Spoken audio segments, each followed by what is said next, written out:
꼭 지켜주세요. 저작권 및 초상권. 여러분, 강의하기 전에 저작권 및 초상권에 대해 꼭 지켜줄 예절을 안내하겠습니다. 첫 번째, 수업과 관련된 영상의 일부를 불법으로 캡처하거나 유출할 경우. 두 번째, 수업에서 제시된 자료를 무단으로 타인에게 제공할 경우. 세 번째, 수업 관련 영상이나 내용을 타인 또는 타반에게 보여줄 경우. 학생들도 법적으로 문제가 될 수 있음을 알려드립니다. 그러므로 수업에 제공한 영상과 사진을 학습의 목적으로 사용하시고 그 어떤 2차적 작업을 하지 않기를 당부드립니다.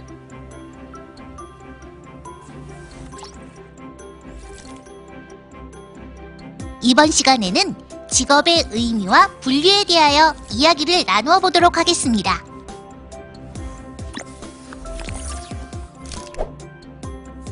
(12145는) 무엇을 의미하는 숫자일까요? 12,145.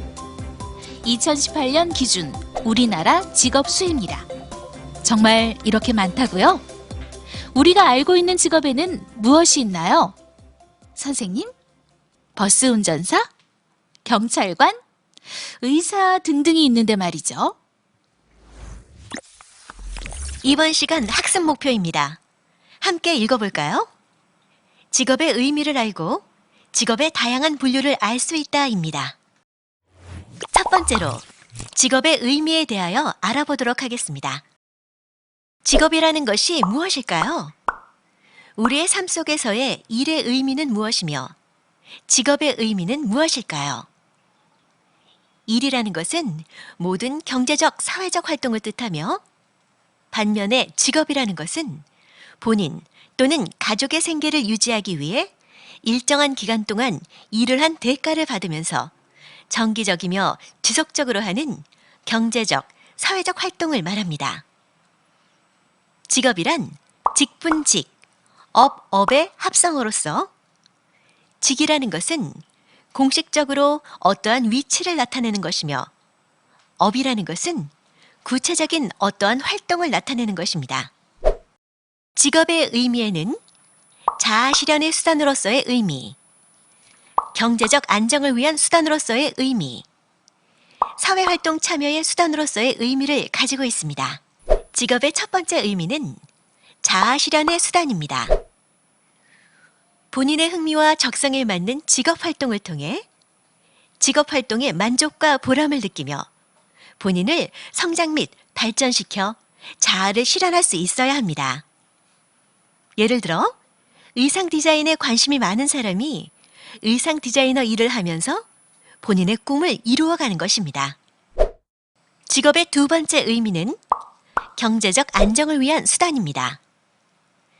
직업활동을 통해 받는 금전적인 대가를 통해 본인 및 가족 생활에 필요한 수입이 되어야 하며 이 수입을 통해 생계 유지 및 경제적 안정이 되어야 합니다. 직업의 세 번째 의미는 사회활동 참여의 수단입니다. 직업활동을 통해서 사회의 구성원으로서의 역할을 하면서 원만한 사회생활 및 봉사활동에 참여할 수 있는 기회를 제공할 수 있어야 합니다.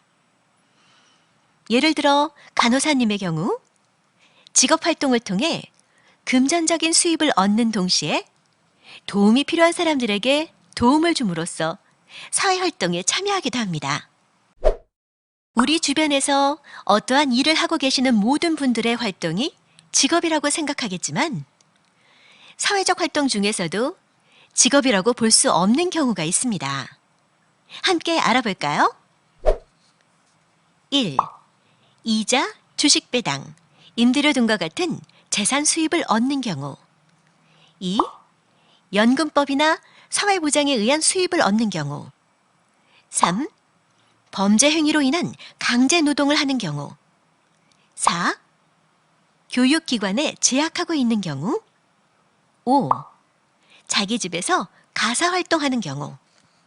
만약 학생 여러분이 집에서 청소, 빨래, 설거지를 하는 경우에는 일의 범주에는 해당이 되지만 직업에는 해당되지 않습니다. 두 번째로 직업의 분류에 대하여 알아보도록 할게요. 현행 한국표준직업분류는 2017년 7차 개정된 것입니다. 우리나라의 직업분류는 국제표준직업분류 및 산업의 변화 추이를 고려하여 계속 수정되고 있습니다. 함께 10가지 직업분류를 살펴볼까요? 첫 번째, 관리자 분류에는 국회의원, CEO 등이 있고, 두 번째, 전문가 및 관련 종사자에는 무엇무엇 연구원, 무엇무엇 기술자, 무엇무엇 의사 등이 있습니다. 나머지 항목을 보시면 3. 사무 종사자 4. 서비스 종사자 5. 판매 종사자 6.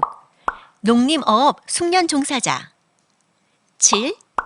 기능원 및 관련 기능 종사자 8.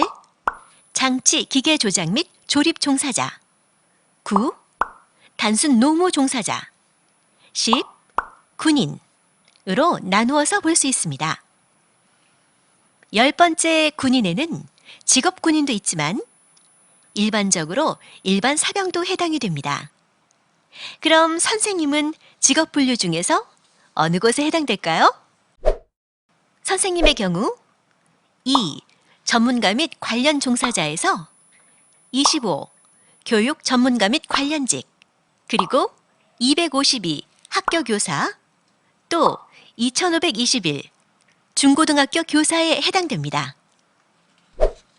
직업을 분류하는 것에는 앞서서 설명한 한국표준직업분류도 있지만 국가직무능력표준 NCS에 따라 직업을 분류하기도 합니다. 국가직무능력표준이란 산업 현장에서의 직무, 즉 직업을 수행하기 위해 맡은 일로서 직무를 수행하기 위해 요구되는 지식, 기술, 태도 등의 내용을 국가가 체계화한 것입니다. NCS, 국가직무능력표준에 따른 분류는 첫 번째 사업관리부터 마지막 농림어업까지 다음과 같이 24개의 분류로 나누어져 있습니다. NCS 국가직무능력표준에서 선생님이 어느 분류에 속하는지 살펴볼까요? 선생님의 경우 네 번째 교육자연사회과학에서 01 학교교육 안에서 01 학교교육 그리고 03 중등교육에 해당됩니다. 여러분이 평소에 관심을 가지고 있는 직업이 어느 분류에 해당되는지 살펴보시기 바랄게요. 오늘 배운 내용을 점검해 볼까요? 직업인 인터뷰 영상을 통해 여러분이 관심 있는 직업에 대하여 좀 더 알아보도록 할게요. 직업인 인터뷰는 커리어넷이나 워크넷에서 찾아볼 수 있습니다.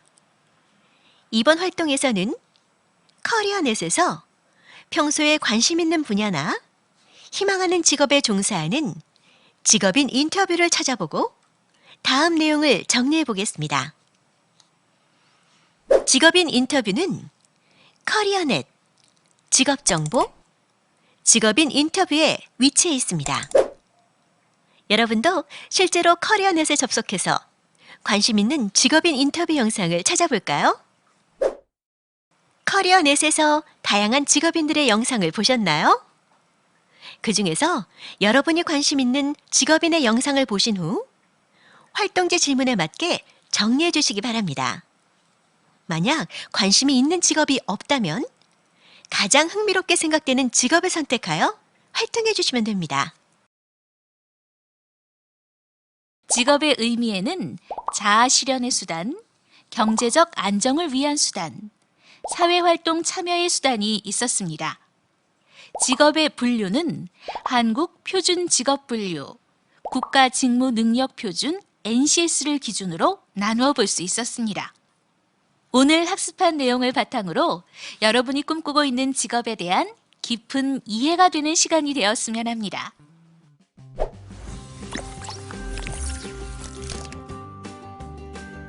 이상으로 직업의 의미 및 분류 학습을 마치겠습니다. 수고하셨습니다.